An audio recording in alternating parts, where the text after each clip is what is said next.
Para empezar, pues nada, muchas gracias a todos y a todas por venir. Soy Daniel, miembro de Madrileños y Madrileñas por el Derecho a Decidir. Y nada, pues decir que nosotras y nosotras, pues desde un principio hemos apostado por el derecho a decidir de los pueblos, libre y democráticamente, además de pacíficamente, como se ha demostrado en Cataluña. Y bueno, siempre hemos optado por una democracia participativa, ¿no? Eso se ha llevado a cabo estos días en Cataluña, el día del referéndum también. Y bueno, pues estamos aquí por la implantación ahora del artículo 135 y tenemos a 3 juristas y además a Belén, que nos explicarán un poco lo acontecido y hacia dónde vamos y cómo podemos pararlo o no, pero por lo menos plantearnos el problema. Hay razones político-jurídicas para decir no al artículo 135 y a la aplicación de alguna manera violenta, lo ponía en el cartel, que el Estado está ejerciendo sobre los ciudadanos, ¿no? En este caso Cataluña. Hay que ser consecuentes y de alguna manera identificar el problema catalán como un problema de todos y todas. Todo lo que permitamos ahora que suceda en Cataluña nos va a pasar o lo van a utilizar contra el resto de pueblos del Estado. Queríamos, sobre todo, pedir la libertad de los presos políticos, pedir la libertad de los consellers y además de los líderes sociales, en este caso los Jordis, tanto de ANC como de Òmnium. Sin más, no me quiero extender más, voy a dar el paso a los demás ponentes. En primer lugar hablará Belén Murillo, representante de ANC Madrid, miembro del Secretariado Nacional y de la Coordinadora de ANC Madrid, además miembro de Madrileñas por el Derecho a Decidir también. Las juristas que van a intervenir son Eva Pons, catedrática de Derecho Constitucional por la Universidad de Barcelona, colectiva del Praga. Begoña Lalana, abogada penalista de la Asociación Libre de Abogados. Y por último, Javier Álvarez, catedrático de Derecho Penal de la Universidad Carlos III. Sin más, Belén, doy el paso.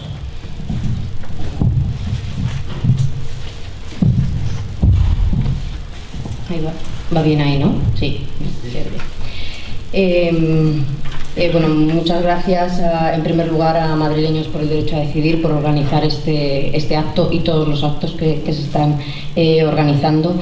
Y gracias también por la defensa que se hace desde Madrid y desde Madrileños por el Derecho a Decidir en defensa de la autodeterminación de los pueblos y de las soberanías populares y de su solidaridad, en este caso concreto con el pueblo catalán y con su proceso de alliberament, de liberación, y el compromiso que mantiene Madrileños por el Derecho a Decidir con la ruptura de este régimen del 78 que es heredero del franquismo.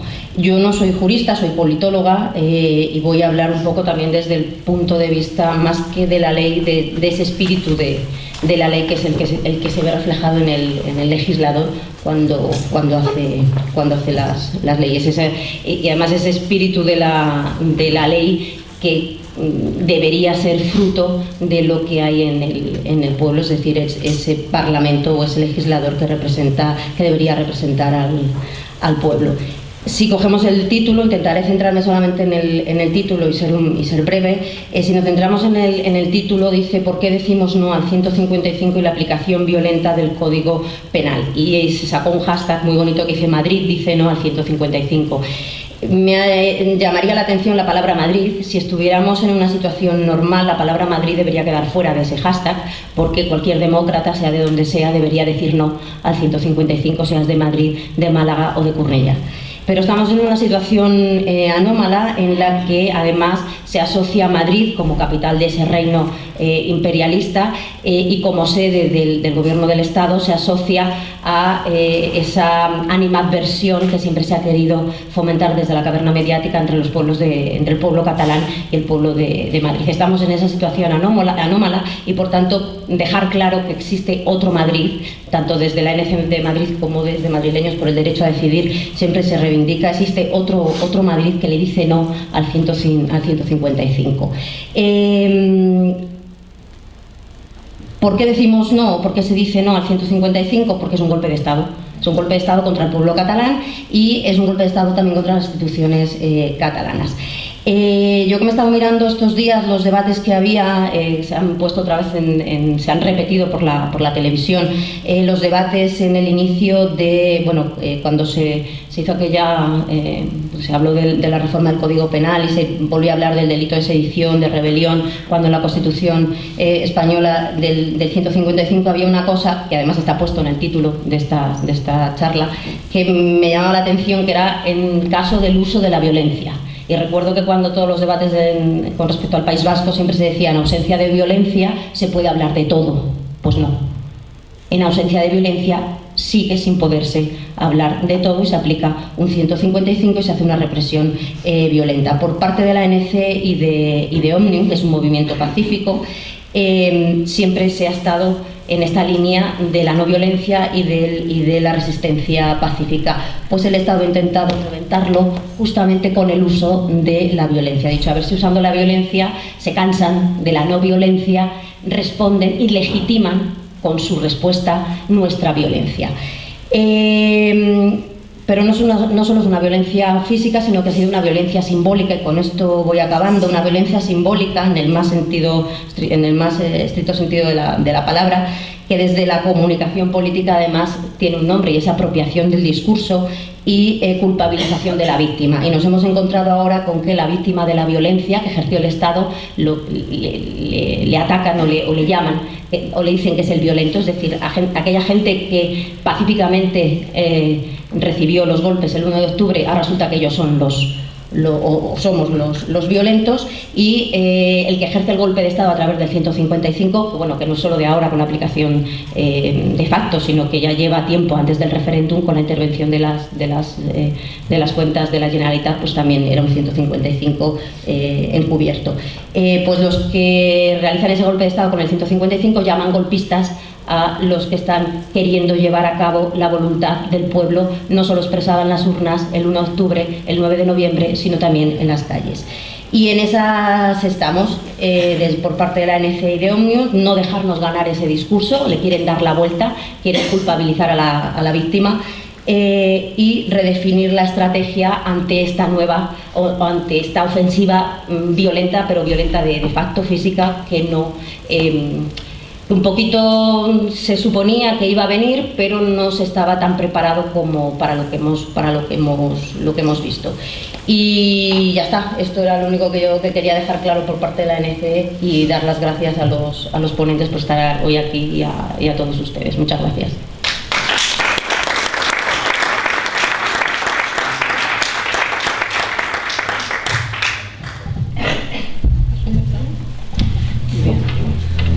Muchas gracias, ¿no?, por organizar este acto, y la verdad es que lo tenemos que agradecer también, ¿no?, yo que vengo desde Cataluña, ¿no?, como muestra de solidaridad, pero como se decía muy bien en la introducción, creo que lo hacemos para todos, porque pues las cuestiones que estamos, ¿no?, en este momento sufriendo en Cataluña, pues denotan una forma de entender la democracia y de entender la posición del ciudadano en el Estado que evidentemente nos afecta a todos, ¿no?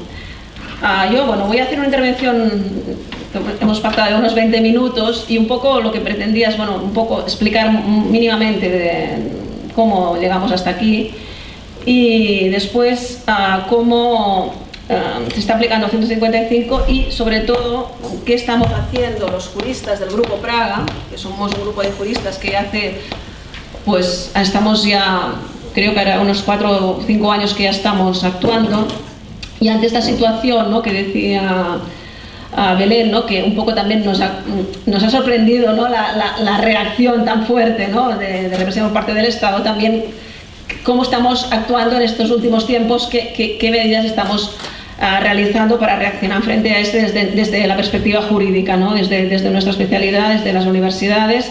Y ahora también nos hemos unido los profesores universitarios con los abogados. Es decir, que también ante esta situación estamos tejiendo alianzas entre los profesores y los abogados también para llevar a cabo iniciativas, ¿no? Bueno, la cuestión básica para mí, y lo venimos diciendo desde hace mucho tiempo, es una cuestión democrática, ¿no? En un sistema democrático, la voluntad de las personas, ¿no?, las aspiraciones de las personas tienen que ser oídas, ¿no?, y tienen que ser relevantes, ¿no? y esta es una cuestión básica, ¿no? Los poderes públicos, los partidos políticos tienen que intentar canalizar esta voluntad de la sociedad cuando esta se expresa pacíficamente y cuando lo que está pidiendo esta sociedad es vías de diálogo para poder canalizar estas aspiraciones legítimas y esta voluntad democrática. Bueno, la situación actual, pues bueno, podemos ir muy atrás, pero se puede definir ya desde la sentencia del Estatuto muy claramente como una crisis, ¿no?, de legitimidad democrática del modelo en Cataluña, muy clara,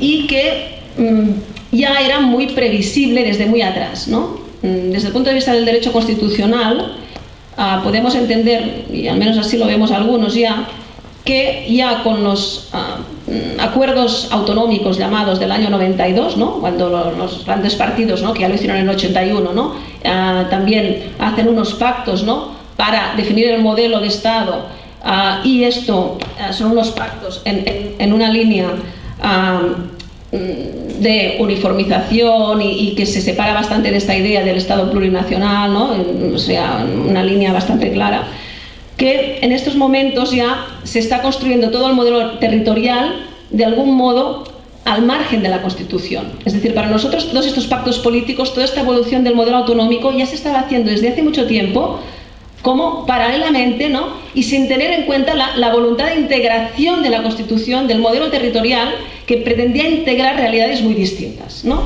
Y la Constitución, aunque parezca lo contrario, en el tema territorial ya desde muy atrás ya había perdiendo su fuerza normativa, su capacidad de integrar. Y esto es un tema que ya venía sintiéndose desde Cataluña desde hace años, pero sí que es verdad que esta cuestión, ¿no?, de la pérdida de capacidad normativa de la propia Constitución, de construir un modelo al margen y de que cada vez era un modelo que integraba menos, ¿no?, que realizaba menos esta voluntad de integración política que debe cumplir toda la Constitución desde nuestro punto de vista de Cataluña, pues el punto clave es el Estatuto, evidentemente, ¿no?, el Estatuto que costó tanto de aprobar, ¿no?, de 2006, que ya, bueno, como siempre, ¿no?, hubo unas negociaciones muy difíciles, ¿no? Por ejemplo, esta idea de que Cataluña se identifica también nacionalmente, pues bueno, ya fue un tema también muy controvertido, pero lo básico fue la sentencia de 2010, la sentencia que yo cada año tengo que explicar a mis alumnos y que estoy explicando ahora. Yo soy profesora de Constitucional y ahora estoy dando Organización Territorial del Estado, y yo cada año tengo que explicar esta sentencia, que lo que viene a decir la sentencia es que el Estatuto como pacto político no tiene este valor, no tiene valor ni de pacto político ni tiene un valor jurídico, es decir, el Estatuto como norma, ¿no?, que tiene que completar la Constitución para alcanzar esta forma de integración de las distintas partes del territorio en un modelo compuesto, pues se priva de valor jurídico a partir de esa sentencia, no vincula al Estado y por lo tanto la voluntad expresada por dos parlamentos y por la población de Cataluña ya en ese momento pierde su forma de canalizarse, de expresarse jurídicamente, ¿no?, porque lo que se había votado en el Estatuto ya a partir de la sentencia queda bastante claro que no tiene fuerza de vincular y por lo tanto que el derecho, lo diré un poco así fuerte, ¿no?, pero que el derecho que se estaba aplicando en Cataluña, que era este Estatuto, es un derecho que tampoco no era el derecho que había aceptado la población, que había votado la población, y por lo tanto la crisis de legitimidad en ese momento ya es bastante clara, ¿no? Pero bueno, a partir de ahí, ¿cuál es la solución que se da en Cataluña? Pues más democracia, ¿no? Bueno, queremos, ¿no?, otra vez ver cómo se puede conseguir, ¿no?, esta integración, cómo se puede buscar formas de superar esta crisis, ¿no?, que se abre con el Estatuto, y pues ir avanzando en esta búsqueda de un referéndum pactado o de una respuesta democrática, ¿no? Y bueno, la respuesta pues ya es evidentemente conocida, ¿no? La respuesta es pues no hay una vía de diálogo, no hay una vía de negociación, y pues se llega al referéndum, no acordado, y por la otra parte pues se va utilizando ya poco a poco, ¿no?, la vía judicial como única respuesta, porque a veces no hay una respuesta política, sí hay una respuesta política, pero a través de la vía judicial, la reforma de la ley orgánica del Tribunal Constitucional de 2005 y pues bueno, en los apercibimientos a los miembros de la mesa del Parlamento, al gobierno, etcétera, y como única respuesta por parte del Estado, ¿no?, ante esta demanda democrática y esta demanda de buscar una forma de integración real política de Cataluña también dentro del modelo, ¿no? Ya es en esta respuesta, y sobre todo a partir del Estatuto y en los días previos del Estatuto, que la respuesta ya acaba repercutiendo claramente y directamente en vulneraciones de derechos fundamentales, ¿eh? Y esto hay, también si lo quieren consultar, hay un informe también del Síndic de Greuges, que se llama Retrocesos en materia de derechos humanos, que es un informe hecho antes del referéndum, Retrocesos en materia de derechos humanos, y que yo lo recomiendo mucho porque ya enlaza desde la ley Mordaza y cómo también estas limitaciones en materia de derechos humanos se van, ¿no?, agravando conforme avanza el proceso también soberanista, ¿no?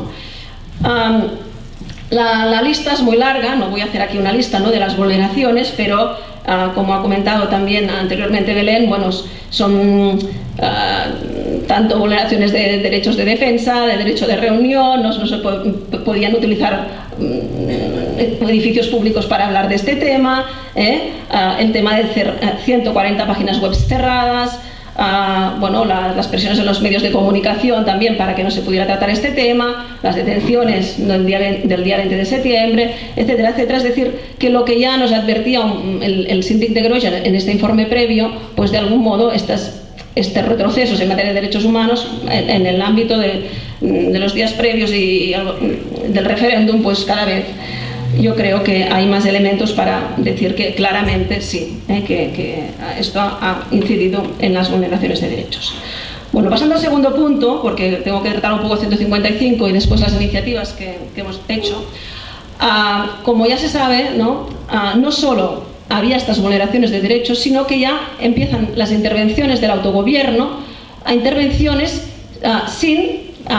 en un amparo legal o sin un marco, digamos, un marco jurídico. Al 155 lo es, lo que diré que para mí es un marco jurídico que se ha utilizado incorrectamente, pero ya nos encontramos con las intervenciones económicas, que la base legal nosotros aún no la hemos encontrado, porque en la ley de estabilidad presupuestaria, que prevé un mecanismo similar, no es el supuesto que se está aplicando. Por tanto, la intervención económica que empieza ya en septiembre de las finanzas de la Generalitat, y aquí tengo toda la normativa si os interesa, en que se basó a partir de órdenes y reales decretos, pero tampoco no es clara, ¿no?, en qué norma se ampara esta intervención.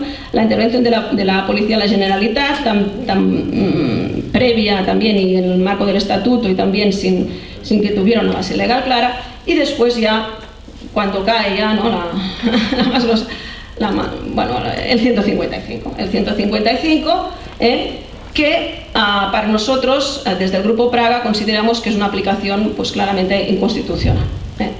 Para nosotros, el 155, en caso de que se tuviera que aplicar, ampararía las medidas que he comentado de intervención económica, porque el artículo prevé pues dar instrucciones, una sustitución de la ejecución de algunas decisiones temporal, por tanto medidas de sustitución de los órganos, pero de carácter temporal y sin llegar a eliminar los propios órganos. Y por lo tanto, para nosotros el 155 en todo caso se estaba aplicando antes de que se aplicara. O sea, se estaba aplicando desde septiembre con la intervención económica. Esto era 155, pero sin base legal, que nosotros aún no la hemos encontrado. Y cuando se aplica el 155, pues, ¿qué sucede? Pues lo que decimos, que se hace una aplicación, desde nuestro punto de vista, inconstitucional. Y voy a comentar un poco cuál es nuestra visión, ¿no?, de la situación jurídicamente. Vamos a hacer un acto el 1 de diciembre en el Colegio de Abogados de Barcelona. Hay que decir que el Colegio de Abogados nos está dando, ¿no?, la posibilidad de hacer actos. Hicimos un acto este martes en solidaridad con los dos Jordis, un acto también del Grupo Praga y de los juristas de Drets, donde poníamos de manifiesto, pues como después se comentará, ¿no?, que jurídicamente tampoco se sostiene, ¿no?, la actuación que ha habido en relación a los dos líderes de las asociaciones principales del movimiento soberanista. Pero yendo a los temas así más constitucionales, ¿qué estamos haciendo y cómo vemos el 155? Bueno, para nosotros es evidente que cualquier actuación en el marco de la Constitución tiene como límite la propia Constitución. Y aquí lo que se ha hecho es una aplicación del 155 que acaba pues yendo en contra de gran parte de la propia Constitución. Un tema básico, y si nos centramos en temas de derechos, que ya digo, yo les recomiendo mucho que miren el informe del síndic, creo que ha hecho un segundo después. Un tema básico es que a través del 155 se disuelve un parlamento. Y esto, para nosotros, en ningún caso se puede justificar. No se puede justificar porque cuando se elaboró la propia Constitución ya quedó muy claro, a través de las enmiendas, que no permitía disolver los órganos, y menos el Parlamento.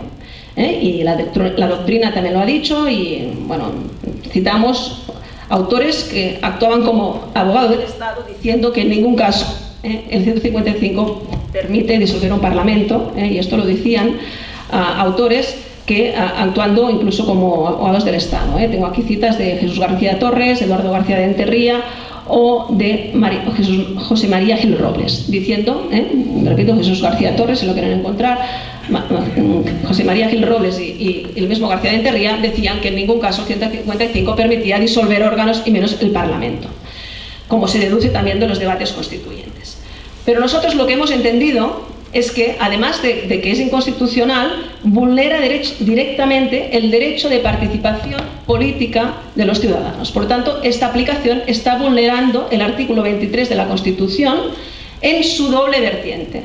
En la vertiente de que los representantes políticos de los ciudadanos catalanes ejercen un cargo amparado por la Constitución y solo pueden ser removidos del cargo en virtud de las causas que están previstas en el propio ordenamiento, y en este caso han sido removidos de su cargo, que es un cargo público, representativo, al margen de las causas previstas en el ordenamiento, porque la disolución del Parlamento se ha hecho por un órgano que también es incompetente, es decir, de acuerdo con todo el marco, el presidente del Gobierno del Estado no es competente para disolver el Parlamento, por lo tanto, se ha disuelto el Parlamento y se les ha privado del cargo al margen de los supuestos previstos en la Constitución, y por lo tanto el 23.2, el derecho al ejercicio del cargo público, entendemos que ha sido vulnerado.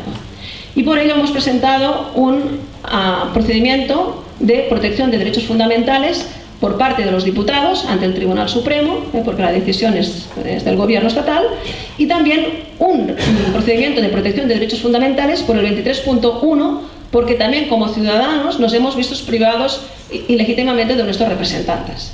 Y por lo tanto también entendemos que aquí hay una vulneración del derecho de los ciudadanos a ser representados por las personas que ellos eligieron. Y bueno, ya ha sido presentado, saben que estos recursos tienen solo 10 días, lo hicimos ya y ya está presentado. Y entendemos que el 155 no ampara en ningún caso una medida que pueda privar el derecho de participación política como ha sucedido.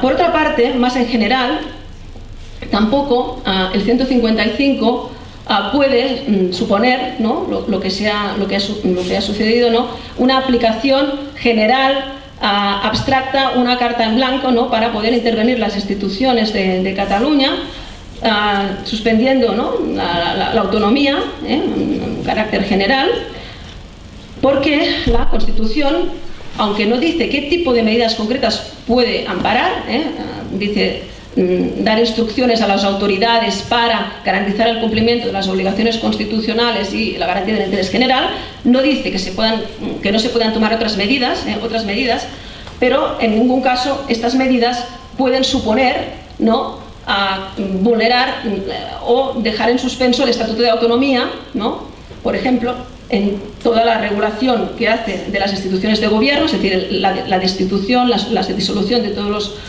órganos de autogobierno, ni tampoco unas medidas que no tienen unos límites temporales, es decir, que también son indeterminadas en el tiempo, indeterminadas en la forma, indeterminadas, como digo, en cuanto incluso a la finalidad. Aquí hay algunos artículos que lo han destacado, ¿no? El carácter general en que se ha aplicado 155 tampoco respondería a criterios de adecuación, necesidad y proporcionalidad, porque tampoco es muy clara, ¿no?, que la finalidad perseguida en este caso se cumpla con las medidas que hay, por ejemplo, de intervención de la administración, en que se pasa a gestionar la administración autonómica o catalana, porque ya no es autonómica, por parte, ¿no?, directamente del Estado, sin tampoco precisar, ¿no?, cómo se hará esta intervención de la administración. Y lo que está sucediendo pues es que, aunque el acuerdo del Senado dice que no se dejarán de aplicar normas, pues evidentemente la situación es que la aplicación del 55 hace que se excepcione la aplicación de muchas normas de Cataluña. Por lo tanto, hay una aplicación como general, en base a una autorización muy genérica, y esto ha conducido a una situación... ¿Me quedan 5 minutos ya? ¿Aún más? 5, vale. Pues una situación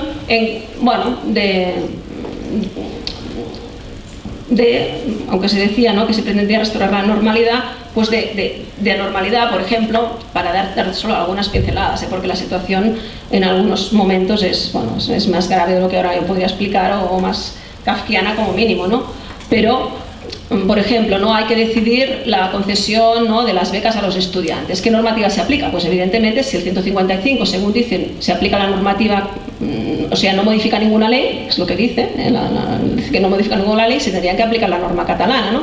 Pues se aplica la normativa del Estado, porque se ha decidido que se aplica la normativa del Estado, que establece unos criterios distintos de los que se habían acordado para repartir de algún modo los recursos que había y para que las becas llegaran quizá más a los estudiantes. Bueno, esto, por ejemplo, sería una cosa. Pues otro efecto, ¿no? El DOC se deja de publicar, ¿no? Con la excusa también de que es un periodo corto, ¿no? Y ahora se publica, ¿no? Se deja de publicar el BOE, y también el régimen lingüístico también se excepciona, porque en la medida en que todos los documentos también tienen que ir a Madrid, pues todo tiene que traducir, muchas cosas se hacen directamente en castellano, y también afecta al régimen lingüístico, que también es una ley, ¿no? También es una ley, ¿no? La ley de política lingüística, que también regula los usos, pues también cambia así, ¿no? Después, la finalidad del 155, ¿no? Como digo, como no está clara en la norma, pues, por ejemplo, se están tomando decisiones sobre materias que no tienen nada que ver con la situación tampoco que motiva el 155, porque si leemos el 155 es que el gobierno atendiera a los requerimientos del Tribunal Constitucional, un poco es lo que dice el 155, y aquí se están tomando decisiones en otros temas que no tienen nada que ver, de gestión ordinaria o de proyectos, de planes, ¿no?, que podría tener, por ejemplo, ¿no?, la Generalitat. Otra situación anómala que acaba produciéndose, que esta para mí es quizá una de las más graves desde el punto de vista constitucional, ¿no?, pues que la Generalitat pasa a perder la capacidad de reacción jurídica. Bueno, los órganos no existen y por lo tanto la autonomía, o Cataluña, ya no sé de qué hablar, pierde la capacidad de reacción jurídica. Cuando se iba a aprobar el 155, el último gobierno, el último Consejo de Gobierno que hubo en Cataluña, aprobó interponer un recurso de inconstitucionalidad contra el acuerdo del Senado que autorizaba el 155. Esta impugnación, este recurso de inconstitucionalidad contra el acuerdo, fue inadmitido por extemporáneo, porque se aprobó justamente antes de que se disolviera el Parlamento, y por tanto el gobierno, porque es el mismo 27 de octubre ya se disolvió el gobierno. Se presentó por la mañana, y como aún el acuerdo del Senado no era definitivo, se dijo que aún no había acuerdo definitivo, y este recurso se inadmitió por extemporáneo, de manera que después quedó disuelto el gobierno y ya no podía reaccionar jurídicamente, porque el órgano legitimado para reaccionar, para interponer el recurso, ya había sido disuelto, y por lo tanto había una imposibilidad de reaccionar jurídicamente. Es decir, una cuestión clave es que cualquier comunidad autónoma debe tener mecanismos jurídicos de reaccionar, ¿no? Pues en este caso quedó privada de reacción jurídica porque se disolvió el órgano, y cuando lo planteó dijeron que era extemporáneo. En el caso del Parlamento también está legitimado, después se ha visto que quizá lo que podríamos hacer, y ahora se está estudiando en este momento, es que sí que el Parlamento a través de la Diputación Permanente, el órgano de continuidad del Parlamento, interpusiera el recurso de inconstitucionalidad. Eso se está viendo, pero también para explicar la situación, qué tipo de situación hay, pues también la mayoría soberanista quedaba condicionada de si los miembros de la mesa entraban o no en prisión.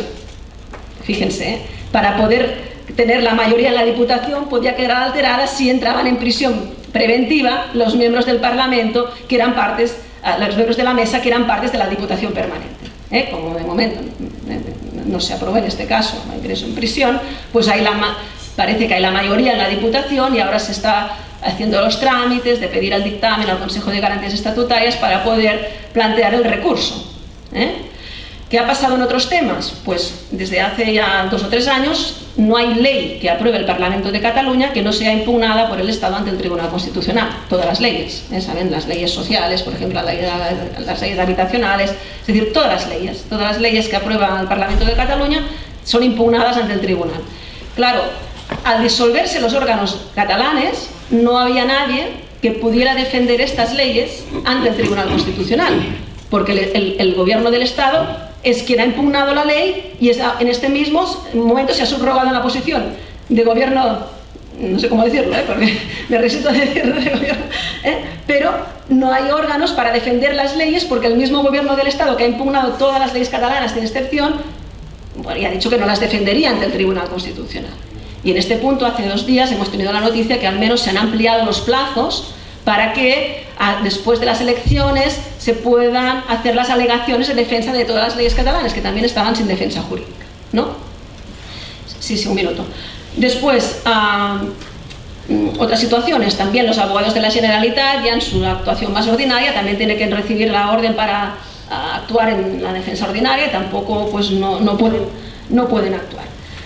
Bueno, por lo tanto, ya digo, es una aplicación que para nosotros, me queda un minuto, no es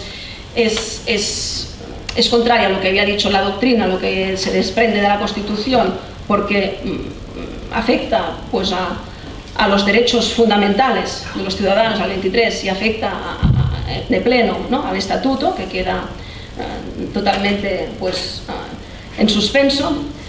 Y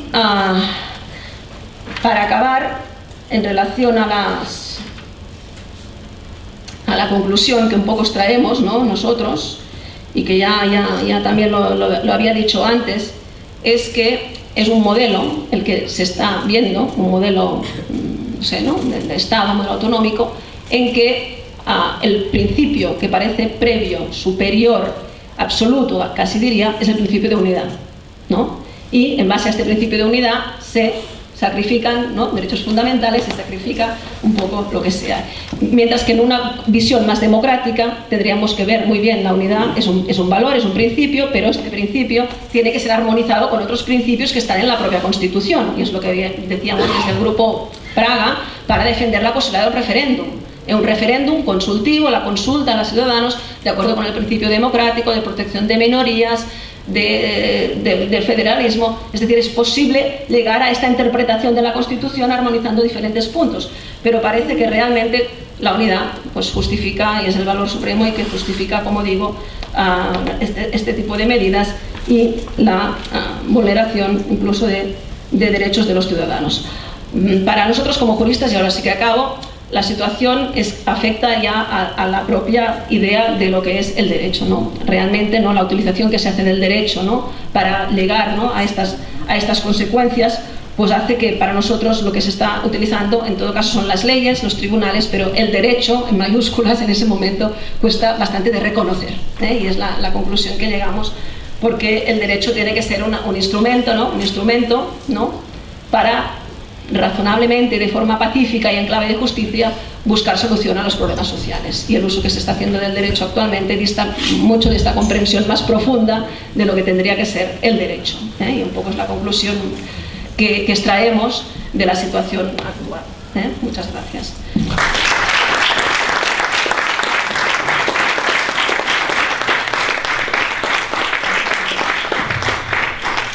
Gracias, buenas tardes.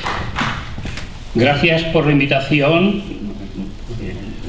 de verdad me ha alegrado mucho, y sobre todo pues encontrarme con una compañera de antiguas luchas contra la cosa esta del franquismo, que de vez en cuando salimos escaldados y además al final no sé si ganamos. Yo todavía me lo estoy preguntando. Bueno,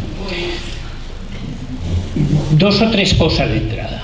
1, las cartas han cambiado en los últimos días, y claramente hoy. Y han cambiado en el sentido de que se emitió un informe por la titular del Juzgado Central de Instrucción, en el que ni siquiera se citaba ya el delito de rebelión, y de medio lado el de sedición. Y 2, porque ha asumido toda la causa, excepto lo relativo a Trapero, ha asumido toda la causa el Tribunal Supremo. Entonces esto jurídicamente supone un cambio muy importante. Así todo. No tengo más remedio que pronunciarme un poco sobre el delito de rebelión, porque sobre ello en buena medida ha girado buena parte de la discusión jurídica. Sobre el delito de rebelión está enmarcado en 4 o 5 acontecimientos.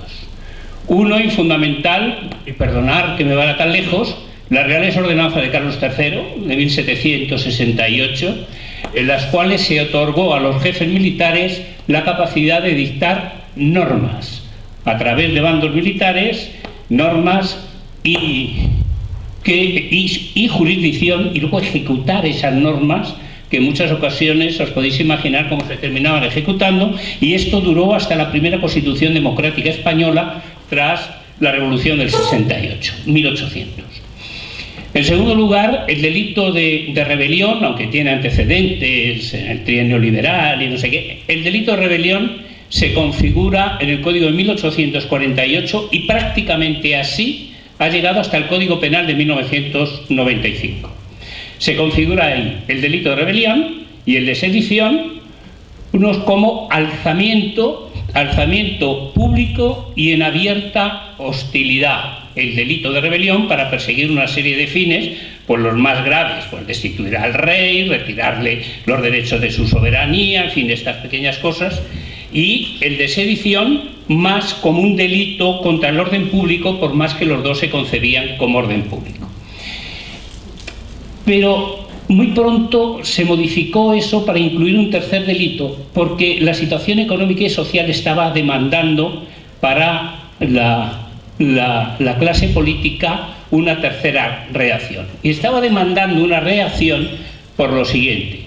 Se había producido ya la desamortización de Mendizábal y habían salido los bienes de la Iglesia por ahí a venta, pero sobre ellos no habían tenido acceso los campesinos. Se los habían quedado los que ya eran grandes terratenientes y se los había quedado la naciente burguesía, que además metieron ahí el dinero en lugar de aplicarlo a la industria como demandaba una situación además demográfica que estaba un poco disparada.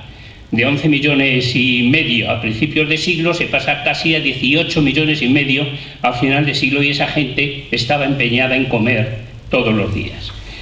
El que se les expulsara de las tierras, incluso de las tierras de la Iglesia, echó a mucha gente pues sencillamente a la miseria. Pero hubo posteriormente otra ley, la de 1855, la llamada Ley Madoz, que para mí es la ley más canalla de la historia de España, que determinó la venta de los llamados bienes de propios, eran los bienes comunales de los ayuntamientos. Y esto es lo que había permitido a los agricultores pobres, a los miserables, pues, oiga, comer de vez en cuando y mantenerse a lo largo de unos cuantos siglos, porque podían llevar su vaca a pastar o su cochino y podían coger allí leña para luego calentarse durante el invierno. Se ponen a la venta esos bienes y se les manda sencillamente a la miseria. Es decir, otra vez, ¿y por qué? Porque había mucha deuda pública. Ese es el antecedente de lo que luego hemos vivido, por cierto, en los años 80, 90, 2000, etcétera, con la venta de los grandes bienes públicos, de los bienes que le quedaban al Estado. Entonces, claro, la gente no se conformó mucho, y entonces hubo gente, bueno, pues que, dicho esto muy rápido, ¿no? Hubo gente que se enfadó bastante y se producían, además de los levantamientos militares, estas cositas, pues había levantamientos ciudadanos, había levantamientos campesinos. Entonces se vio que no bastaba con tener la rebelión y sedición, sino que hacía falta una tercera cosa para controlar esto, lo que después empezó a controlar con delitos contra las huelgas ilegales y cosas parecidas. Entonces inventó un delito, que era el llamado delito de atentado impropio, que era como un delito de rebelión o de sedición, pero lo que es fundamental y que tiene una importancia decisiva en la interpretación de los tipos penales, sin alzamiento. Sin alzamiento. Entonces esto permitió la represión pura y dura, sin tener problemas de tipos penales, sin tener problemas de tipicidad, la represión pura y dura de estas masas principio campesinas, pero luego empezó con la cosa industrial, después de todo el desarrollo industrial en Cataluña, a partir del textil y de la utilización del textil en la industria catalana. Entonces se metió ahí ese delito. Bueno, a partir de ahí se tiene un poco la configuración que ha llegado hasta prácticamente el año 95. El delito de rebelión era un alzamiento público en abierta hostilidad para conseguir unos fines, como os digo, y la sedición andaba por ahí, pero con otras finalidades. ¿Qué es lo que sucede en el año 95? El delito de rebelión se había modificado un poco en los años 80, junto con el Código Penal Militar.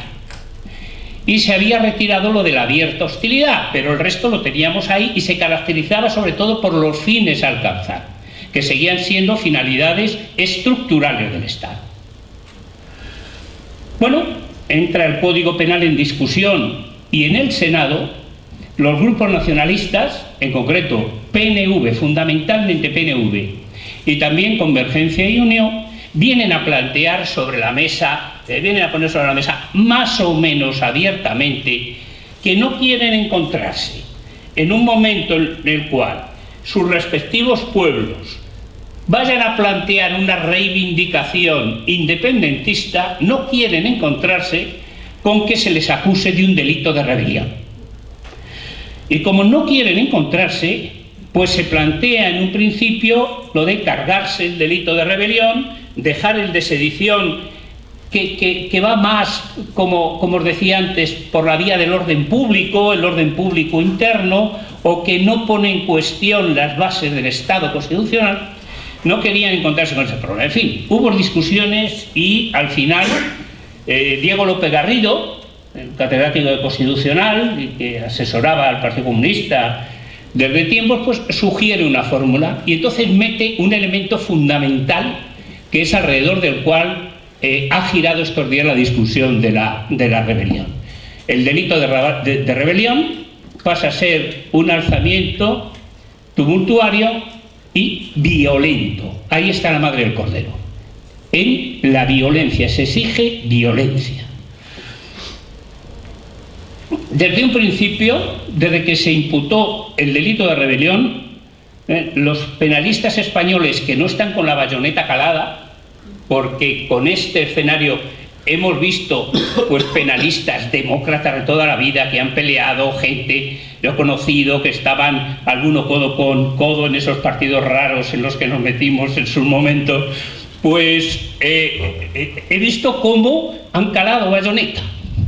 Y entonces no entran en la discusión. Pero entren o no entren, la mayoría de los penalistas, hemos dicho desde el principio, hay un manifiesto por ahí que impulse, dice, mire usted, no se da el delito de rebelión. ¿Por qué? Porque no ha habido violencia. Chimpún, no hay más discusión. Se dice, bueno, en un lugar no sé qué loco, pues apedreó no sé qué locos a la Guardia Civil, bien, de acuerdo. Pero es que en derecho penal hay un principio que es el de la responsabilidad estrictamente personal. Y lo que se plantea es si en la ideación de un posible alzamiento tumultuario hubo o no violencia como parte de ese plan. No la hubo, no hay violencia. De hecho, en el informe de la como decía, de la juez central, de la magistrada del Central de Instrucción de la Audiencia Nacional, pues eso ni se menciona. Ya ese tema se da por bastante amortizado. Ciertamente, el magistrado del Tribunal Supremo ha argumentado sobre la posible existencia de rebelión, de la posible existencia de violencia, y en algún momento ha dicho, bueno, no como delito consumado, pero sí como conspiración. Lo que pasa es que en estas cosas, alma de Dios, la violencia se exige para el delito consumado, para el delito en grado de tentativa y para la conspiración, porque es conspiración para un delito de rebelión. Y si la rebelión exige violencia, la conspiración exige violencia, la tentativa exige violencia. Y sobre esto no hay una discusión sensata que se pueda oponer a este tema. Se seguirá mareando la perdiz, pero no se va a poder llegar mucho más allá. La sedición. La sedición exige un alzamiento tumultuario, con fuerza o fuera de las vías legales. Esto es lo que exige el tipo de sedición en el 544. Pero la discusión es sobre si ha habido o no alzamiento. Y parece que los que sostienen que ha habido sedición están centrando el foco casi exclusivamente sobre los dos Jordis por los acontecimientos que se sucedieron cuando fue una comisión judicial a efectuar un registro, creo que era en la Consejería de Economía, creo que era así. Entonces se planteó que, y eso lo plantea la juez en el informe que remite al Supremo, dice, ahí se impide salir a la comisión, se impide salir a la propia Guardia Civil, incluso se ponen manos sobre la Guardia Civil, se les empuja, aparte de que se destrozan toda una serie de vehículos y se les impide el movimiento. Sobre eso, fundamentalmente sobre esos hechos, se va a fundamentar el tema de la sedición.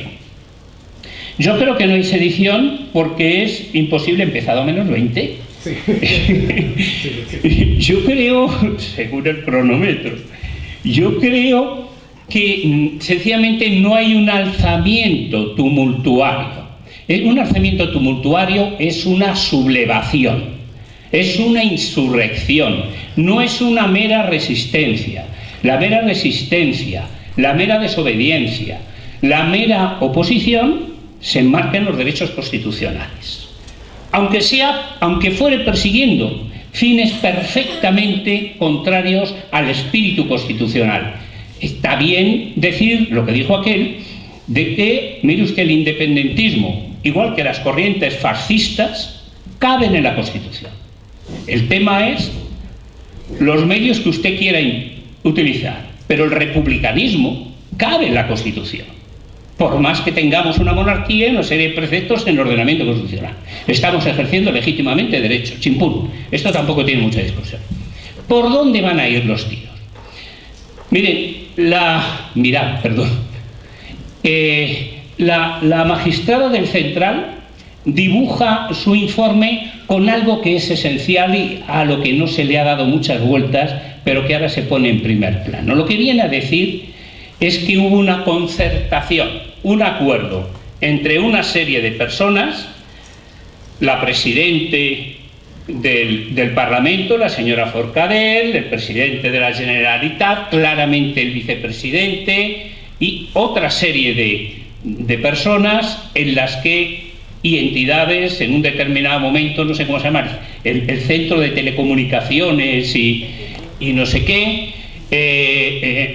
estaban los Mossos también por ahí metidos. En el informe que plantea dice, hay un acuerdo entre una serie de personas con una determinada finalidad y con el propósito de cometer una serie de delitos.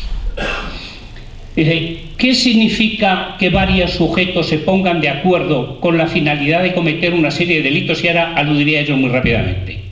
Pues eso significa que estamos ante una organización criminal, una asociación ilícita, que nos la llamaban a nosotros, ¿no? Junto con propaganda ilegal, 10 años, qué bonito. Hay una organización criminal. ¿Para cometer qué delitos? Delito de malversación de caudales públicos.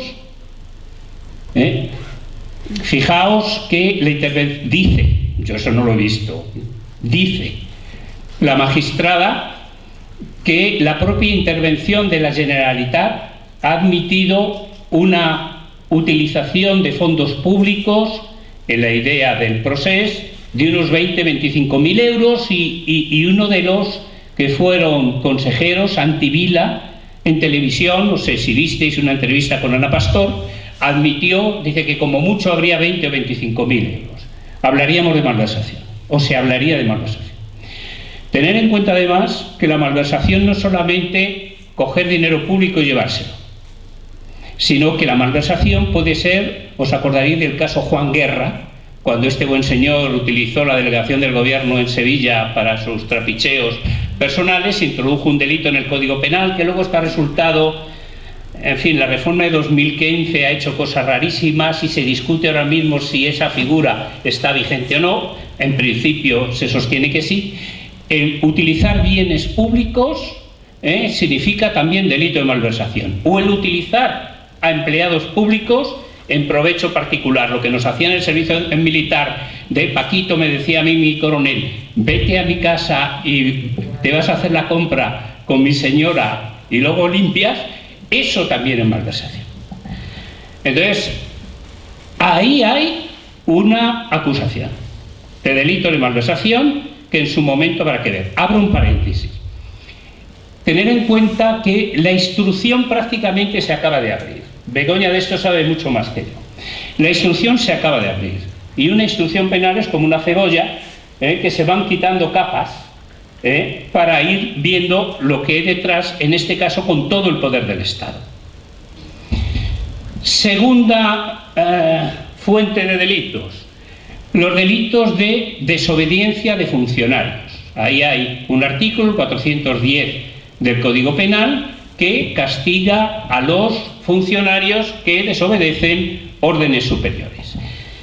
La idea de la desobediencia funcionarial ha gravitado desde el primer momento. De hecho, se realizó una reforma, yo creo que ad hoc, de la ley orgánica del Tribunal Constitucional, además una reforma muy discutida por muchas cosas, algunos la consideramos ilegítima, pero bueno, esto es otra historia, una reforma que estaba dirigida precisamente como diana a todo el tema del proceso catalán y donde se dibujaba pues la oportunidad de montar delitos de desobediencia. Vamos a hacer que el Tribunal Constitucional, y eso es lo que se ha hecho en un primer momento, se ha utilizado como instrumento el Tribunal Constitucional, que se dedique a dar órdenes. Se dedica a dar órdenes, ustedes la desobedecen, han desobedecido al superior, al superior, y por lo tanto me cometen una serie de delitos de desobediencia. Por lo tanto, segunda gran fuente de delitos van a ser esos. Tercera gran fuente de delitos van a ser los delitos de prevaricación. Todas las resoluciones que se hayan tomado en contra del ordenamiento que se ha considerado el único legítimo por el Tribunal Constitucional van a suponer la consideración del dictado de resoluciones clara, manifiesta y terminantemente contrarias a derecho en la terminología que usa habitualmente el Consejo de Estado. Y esto significa delitos de prevaricación. Ahí está, en juntar todos esos delitos y en la concertación de distintas personas para cometerlos, ahí está el tema de la organización criminal. Una última reflexión, como veis me he puesto en jurista y esto es lo que hay. Y queda toda la instrucción. Yo sobre esto sí que os quiero advertir, queda toda la instrucción. Y queda toda la instrucción con bastantes posibilidades de, si se admite una determinada legalidad, y aquí está la clave del asunto, con bastantes posibilidades de afirmar los delitos de prevaricación, desobediencia y malversación. Yo creo que ahí no van a tener demasiadas posibilidades. Pero la última reflexión quiero decir. El Código Penal sirve para lo que sirve. ¿El Código Penal para qué sirve? Pues para los conflictos domésticos. Compañeros, sirve para resolver el tema del narco, el otro, el del homicidio, el robo y el no sé qué. Para esto sirve el Código Penal. Intentar aplicar el Código Penal a un conflicto político que no es que sea esencialmente político, no, es que es político en su totalidad, ni esencial ni de forma periférica, es político. Esto constituye un error monumental, porque el Código Penal no tiene esas hechuras para poder salir al paso, y es más, aunque las tuviera, sería un monumental error. El mismo delito de rebelión al que nos estamos refiriendo, fijaros que los delitos de rebelión siempre han tenido un comportamiento en su aplicación equívoco. Si triunfaban los que llevaban a cabo la rebelión, los rebeldes al final eran los otros. Recordad nuestra guerra civil. Al final se juzgó por rebelión militar a los que fueron leales a la Segunda República. Ellos fueron los delincuentes. Pero si fracasa Entonces, como se hacía en el siglo XIX, pues se les ajusticia y se acabó. Es decir, que se jugaba con una doble legalidad dependiendo del éxito o del fracaso de los intentos rebeldes. Bueno, nada más, luego en la discusión lo que queráis. Muchas gracias.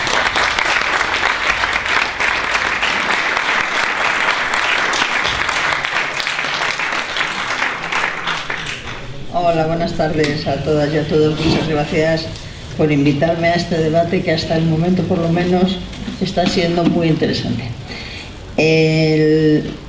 Quería hacer 3 consideraciones previas. La primera es que soy miembro de la Asociación Libre de Abogados, pero no vengo en nombre de la Asociación Libre de Abogados, como pone el cartel. La segunda advertencia es que, como el mundo del derecho es un mundo bastante machista y el mundo de la abogacía particularmente, nosotras y nosotros decidimos cambiarnos el nombre y, como aparece en el cartel Asociación Libre de Abogados, ya no somos así, ahora somos Asociación Libre de Abogadas y Abogados. Y la tercera consideración previa es que en esta crisis y en este debate público, aparte de descubrir a gente enarbolando la bayoneta que no se esperaba que estuviera allí, aparte de descubrir un enorme encono por parte de mucha gente en discusiones que podrían ser mucho más pacíficas y productivas si fueran más sosegadas y demás, pues también hemos empezado a conocer algunas partes del derecho que no se conocían antes, ¿no? El derecho se ha popularizado mucho, la retransmisión por televisión de juicios, todas estas cosas han hecho que la gente conozca términos jurídicos que no conocía antes.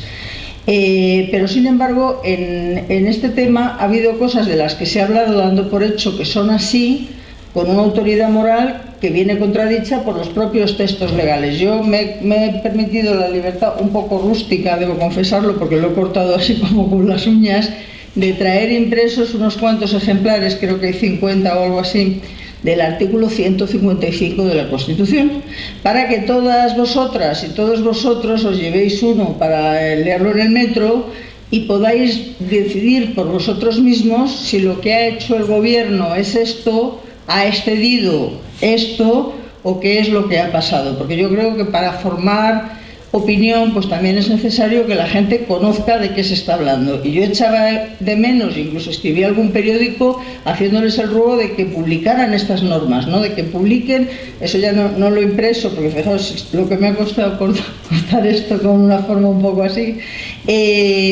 pero también me hubiera gustado traer impresa la Ley Orgánica del Tribunal Constitucional, ¿no? A ver en base a qué potestades, de qué estamos hablando. Y no hubiera estado de más que hubiéramos traído también impreso un ejemplar de la Constitución. De todas formas, gracias a Internet todo esto tiene fácil acceso para todas nosotras, y yo recomiendo una lectura de las normas que se mencionan, como digo, para que la gente pueda hacerse una idea personal de si verdaderamente un parlamentario o una parlamentaria que está representando a un conjunto de ciudadanos y de ciudadanas tiene que representar los intereses de estas o tiene que cumplir órdenes de los tribunales de justicia en el ejercicio de la política, que, como bien decía Javier, es de lo que estamos hablando. No estamos hablando de que haya políticos que estén cometiendo conductas criminales de desobediencia o de lo que sea. Estamos hablando de personas que están en el ejercicio de la política y en representación del derecho de participación político de los ciudadanos a los que representan y de sí mismos, que, como bien decía nuestra experta en Derecho Constitucional, y me encanta que hayáis interpuesto estos recursos ante el Tribunal Supremo y que hayáis interpuesto 2, uno por parte de los representantes y otro por parte de las personas representadas a las que se ha privado de la voz de sus representantes indebidamente, porque ellos han votado no a la señora Sáez de Santa María a título de virreina, ellos han votado a las personas que han votado al señor Puigdemont, bueno, han votado directamente a Puigdemont, pero el Parlamento catalán después le ha elegido siguiendo las normas de participación política y ya está. De todas formas, dicho esto como cuestión previa, a mí se me ha pedido que me centre en el tema de la prisión preventiva, ¿no? Porque en este momento yo espero que esto tenga arreglo, porque no es razonable que el Tribunal Supremo mantenga en libertad a unas personas y en prisión a otras cuando en las mismas imputaciones. y yo espero que esto en los próximos días se modifique, y se modifique también para devolver un poquito el debate al sentido común, y se modifique también para permitir el derecho a la participación política de personas que van a ser incluso candidatos a la presidencia de instituciones y que van a participar en unas elecciones y que tienen derecho a participar en condiciones de igualdad con el resto de las personas que concurren a las elecciones. La ley de enjuiciamiento criminal, para ingresar en prisión a una persona, exige un primer requisito, que es que se haya cometido un delito, y ya nos ha explicado Javier las dificultades técnicas, y todos hemos podido leer en la prensa los vaivenes y ciertos cambios de criterio en los delitos de los que estamos hablando, ¿no? La segunda circunstancia, no voy a repetirlo por eso, luego en el debate podemos hablar, como digo, pues ya lo he dicho antes, un parlamentario tiene que obedecer a un tribunal de justicia a la hora de aplicar su programa político, o tiene que aplicar su programa político. Es un delito de sedición el manifestarse, por mucho que en esa manifestación haya violencia, cuando hay además millones de precedentes a lo largo de los años que ha durado la transición democrática de manifestaciones que en muchos casos han acabado con violencia, imputable a quien la violencia es cosa que se puede discutir después y no es un delito de sedición. En fin, que habría que depurar un poquito más la técnica jurídica, y cuando un delito tiene distintas explicaciones o es discutible que se haya cometido, mal empezamos si este primer requisito que la ley de enjuiciamiento criminal pone encima de la mesa empieza a tambalearse. El segundo requisito es que ese delito se tenga que imputar a una persona determinada, y también ha explicado Javier muy bien, y por eso no voy a insistir, que no puede ser que se impute a unas personas por actos realizados por otras personas. Aquí cada uno tiene la responsabilidad. En responsabilidad penal se habla de hechos y de las personas responsables de esos hechos, y de una responsabilidad que además ha de tener culpa. Quiero decir, tú has de ser consciente, o por lo menos omitir la debida diligencia para que se produzca un hecho tipificado como delito de forma clara y terminante, y sin que exista ninguna duda de que eso es así. Si tú, en el curso de una manifestación, por ejemplo, que tú has convocado, y hay millones de sentencias en ese sentido, en el curso de una manifestación otra persona comete un delito, pues bueno, quiero decir que tú no tienes por qué ser responsable de ese delito que ha cometido la otra persona por el hecho de haber convocado esa manifestación. El tercer requisito que exige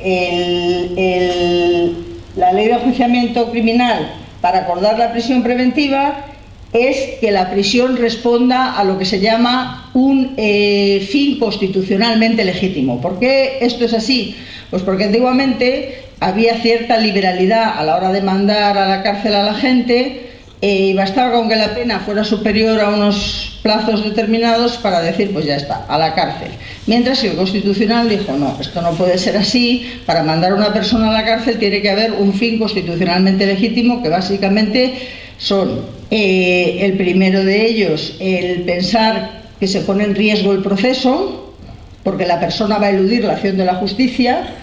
En el caso presente en el que nos encontramos, yo creo que está bastante claro que la mayoría de las personas, primero, han comparecido voluntariamente ante el Tribunal de Justicia. Segundo, son personas que se están dedicando al juego de la política, y como digo, muchas de ellas van a tener participación activa incluso en unas elecciones. Son personas, desde luego, que tienen completo arraigo en sus lugares de residencia, y que son incluso autoridades públicas, y que vamos, que yo no me plantearía, aparte de las campañas publicitarias que puede hacer el presidente de la Generalitat en Bruselas, que bueno, que es una cosa que él ha decidido hacer así, pero que yo pienso que no es prófugo de la justicia, sinceramente lo pienso que es una persona que ha decidido externalizar su punto de vista para trasladarlo a Europa, y que por eso soy de Bruselas. Esta es mi opinión personal, que se puede compartir o no compartir, pero bueno, que en todo caso no parece probable que nadie vaya a eludir la acción de la justicia, y mucho menos las personas que voluntariamente comparecieron.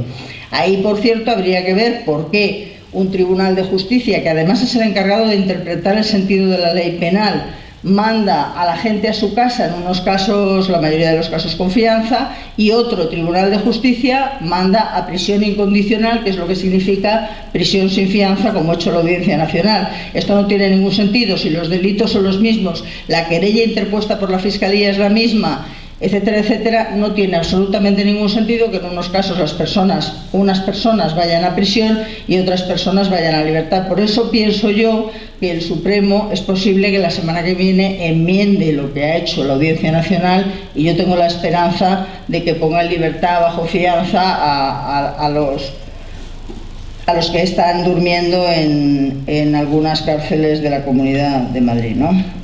El segundo fin constitucionalmente perseguido es el riesgo para el proceso, ¿no? Para que la gente no oculte pruebas y demás, pero visto que ya se han intervenido con mayor o menor ajuste a la legalidad todas las pruebas, y que prácticamente las personas que tenían unos cargos públicos no tienen acceso a los instrumentos ni tienen acceso a nada, y que además nadie ha pedido ninguna otra prueba distinta de las que ya se están practicando, pues tampoco parece lógico. Y el último requisito pues es el evitar la reiteración delictiva que, claro, en el caso de que uno esté defendiendo un derecho, pues habrá que ver, pero si eso es delito o no es delito. O sea, si como ella decía al principio, en el marco de la Constitución se puede discutir de cualquier cosa, pues el volver a insistir en plantearse la independencia de su territorio, pues yo entiendo que eso podrá ser reiteración, pero a lo mejor no es delictivo, ¿no? Que ese es un pequeño matiz que tiene cierta importancia.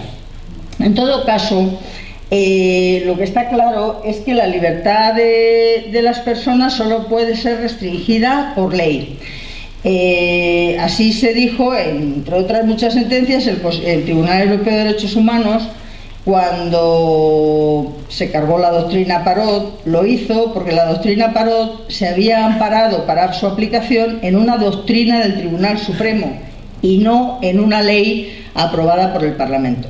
Aquí lo que se está defendiendo es que las personas que han estado planteando la independencia de Cataluña pues iban en contra de la interpretación jurídica que de la unidad del Estado hace el Tribunal Constitucional. Tribunal que no es un tribunal de justicia, por mucho que se haya modificado la ley orgánica con fines claramente pensados en el proceso. Como digo, por mucho que se haya modificado, eso no significa que el Tribunal Constitucional se convierta en un tribunal de justicia, porque no lo es, y eso no significa que sus decisiones puedan ir más allá de lo que pueden ir. Es decir, cuando el Tribunal Constitucional tiene dos funciones básicamente en la vida. La primera función es proteger los derechos que la Constitución define como fundamentales de todos nosotros. Esta función del Tribunal Constitucional, de la que por cierto solo responde en menos del 1% de los casos, y de la que por cierto para poder dedicarse a cosas más interesantes forzó la modificación de su propia ley orgánica en el año 2007, que llevó a que prácticamente no se admitan más que menos del 1% de los recursos de amparo. Es verdad que mucha gente abusaba del recurso de amparo y buscaba interponerlo pues contra una decisión de una comunidad de vecinos, en fin, cosas que no tenían, pero bueno, eso no quita para que sea precisamente los derechos fundamentales, lo son porque tienen la posibilidad de acudir ante el Tribunal Constitucional, que aun no siendo un tribunal de justicia, lo que hace es reponer a la gente en sus derechos. Esta función, como digo, solamente para el 1%, menos del 1% de los casos admite el Tribunal Constitucional. No es que los desestime, es que ni los admite a trámite. Esto no es interesante, no lo admito. Y la segunda es velar porque las leyes que se publiquen sean ajustadas a la Constitución. Si el Constitucional entiende que una ley no es ajustada a la Constitución, lo que hace es denegar su efectividad. Dice esta ley, por ejemplo, el delito de tenencia de útiles para el robo. Un magistrado dice, a mí me parece que no puede haber un delito de tenencias de útiles para el robo, pues porque es demasiado ambiguo, y esto es así, ha pasado, quiero decir, y entonces que un señor lleve un destornillador y la policía le diga, pues tiene mala pinta a este hombre, pues implica que le acuse de un delito de robo, de tenencia de útiles para robo, y que yo lleve un destornillador con esta pinta de señora que tengo, a lo mejor dice, pues esta pobre señora se le ha roto un grifo y lo va a arreglar, ¿no? Entonces el Constitucional dice, esto es nulo y ya no se aplica, pero no puede ir más allá. Y en este caso yo creo que el Constitucional ha ido de más allá, y además a mí hay una cosa que me preocupa mucho que ha hecho el Gobierno, que es reducir o deslegitimar o no sabría cómo expresarlo, a las instituciones del Estado. Quiero decir, porque que el Tribunal Constitucional en pleno se constituya a mediodía o un fin de semana y esté esperando a que el Gobierno de la Nación le presente un recurso para decidir algo, cuando el Gobierno de la Nación no ha sido capaz de resolver lo mismo que le está planteando el Tribunal, que a lo mejor lo podía haber resuelto de otras formas, pues es claramente, deja a las instituciones del Estado en muy mala posición. Yo, comentarios que hace la gente por ahí, ni juristas, es decir, gente de todo tipo, no parece muy razonable que el Tribunal Constitucional esté como de sirviente del Gobierno, ¿no? Que creo que quedan en muy mal lugar. En todo caso, lo que aquí ha habido con todas estas cosas es un retroceso en el respeto a los derechos humanos, y en concreto con el tema de la prisión preventiva también.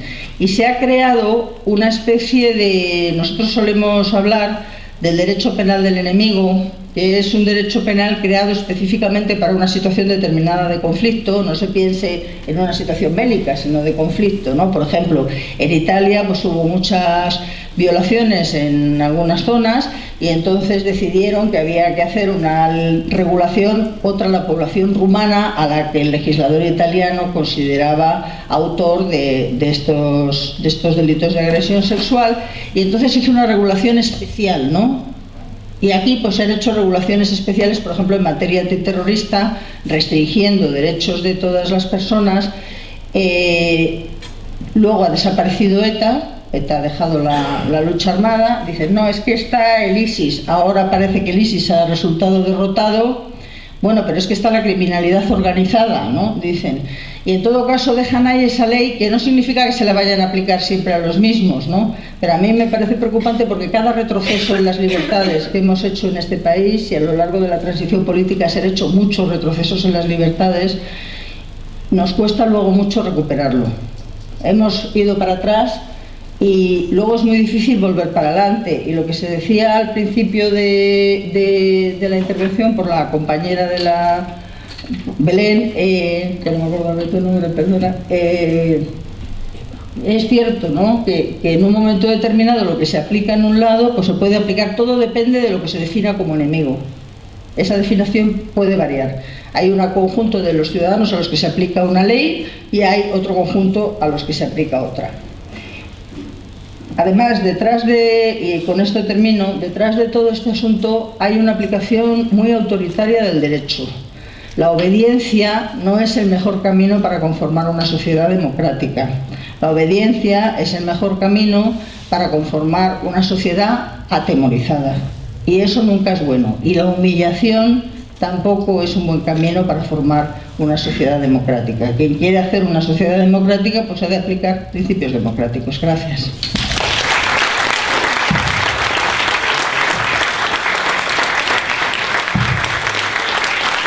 Bueno, muchas gracias a las tres, a ti también, Belén. Antes de pasar al turno de preguntas, tenemos unos 10 minutillos. Nada, agradecer a la Fundación Anselmo Lorenzo la cesión del espacio. Y bueno, Eva ha venido de fuera, y bueno, para sufragar gastos y podernos financiar Madrileñas por el Derecho a Decidir, pues luego pasaremos una gorrilla, ¿vale? Quien quiera y pueda colaborar, pues bueno, que aporte lo que quiera. Abrimos un turno de palabras, si os parece,